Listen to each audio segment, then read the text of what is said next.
সাকিব ভাই, আপনার থেকে কোনো প্রশ্নের উত্তর পাওয়া আর হচ্ছে কি বলবো, একটা মাটির ব্যাংকের কেউ ঝাঁকাঝাঁকি করে কথা বলানোর চেষ্টা করা প্রায় সমান। যে কারণ হচ্ছে যে আপনি আমি এত এবার মানে কি বলবো, আমাদের হচ্ছে আপনি বলছেন যে এখন দেখা যাচ্ছে আওয়ামী লীগের অনেক লোকের জামিন হচ্ছে, জামিন দেওয়ার ব্যাপারে আপনারা জনমত মনে রাখবেন, যেমন জনমতের কথা আপনি এভাবে বলতেছিলেন, আপনি কি মনে করেন আসলে আদালতকে পাবলিক ওপিনিয়ন দেখে রায় দিতে হবে, কাগজ দেখে না? এটাই আপনি মিন করছেন?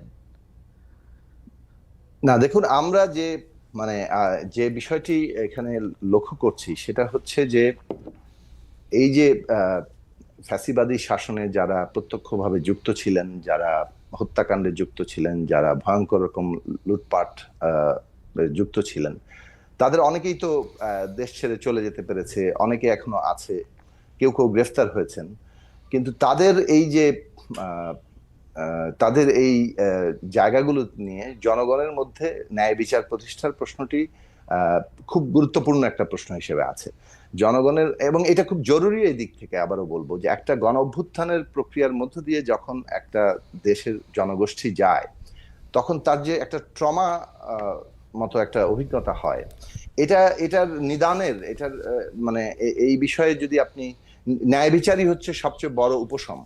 সুতরাং ন্যায় বিচারের প্রশ্নটি যাতে কোনো রকম ভাবে মানে ঘাটতির মধ্যে না পড়ে, ন্যায় বিচারের জায়গাটা ঘাটতির মধ্যে পড়লে কিংবা সন্দেহ তৈরি হলে মানুষের মধ্যে একটা প্রচন্ড রকম বিক্ষোভ তৈরি হবে, এবং তার যে এই অভিজ্ঞতা, সেই অভিজ্ঞতায় তার একটা ভয়ানক রকম হতাশা এবং ব্যর্থতার জায়গা অনুভব হবে। সেটা মানুষ প্রত্যাশা করে না, ওই জায়গাটা অ্যাড্রেস করতে চেয়েছি আমরা আর কি। না কিন্তু সাকিব আমরা ভাই, ন্যায় কিন্তু বিচারের সাকিব ভাই ব্যাপারে আপনারা পরিষ্কার না। যখন কোনো একটা কম্পিটেন্ট কোর্টের একটা বিচার, মানে এটা তো আর হাসিনার কোর্ট না, এটা একটা কম্পিটেন্ট কোর্ট আমাদের ধরে নিতে হবে, কারণ বিচারালয় না থাকলে কিন্তু আমাদের কিছু থাকে না। সেইটার বিচারকে যখন জনমত দিয়ে আপনি চ্যালেঞ্জ করেন সাকিব ভাই, তখন কি আসলে ধরেন আপনার দীর্ঘদিনের রাজনৈতিক সহকর্মী ফিরোজ আহমেদ, উনি উনি উনি কিন্তু বারবার এই অনেক বিষয়ে এই যে ঘৃণা ছড়ানোর যে বিষয়গুলো, সেগুলি কিন্তু তিনি পছন্দ করতেছেন না। আপনার আপনার অবস্থানটা কি তার থেকে একটু আলাদা? আপনি মনে করেন যে না আসলে বিচারালয় থেকে এটা হইলো আমরা যেটা মনে করি সেইটাই এই মুহূর্তে হওয়া উচিত, বা জনতা যেটা মনে করে? না না, একেবারেই তা নয়। আমরা মনে করি যে নিশ্চয়ই বিচারালয়ের উপর আমাদের আস্থা রাখতে হবে, কিন্তু আমাদের এই বিষয়েও খেয়াল রাখা দরকার যে বিচারালয়ের পুরোপুরি সংস্কার কিন্তু এখনো সম্পন্ন হয়নি, এবং বিচারালয় থেকে শুরু করে বিভিন্ন প্রতিষ্ঠানগুলোর যে দলীয়করণ হয়েছে, সেই দলীয়করণের ব্যাপারটা তো একটা বাস্তব ব্যাপার, এবং সেই দলীয়করণের জায়গাগুলোর প্রভাব আমরা এখন পর্যন্ত দেখতে পাচ্ছি।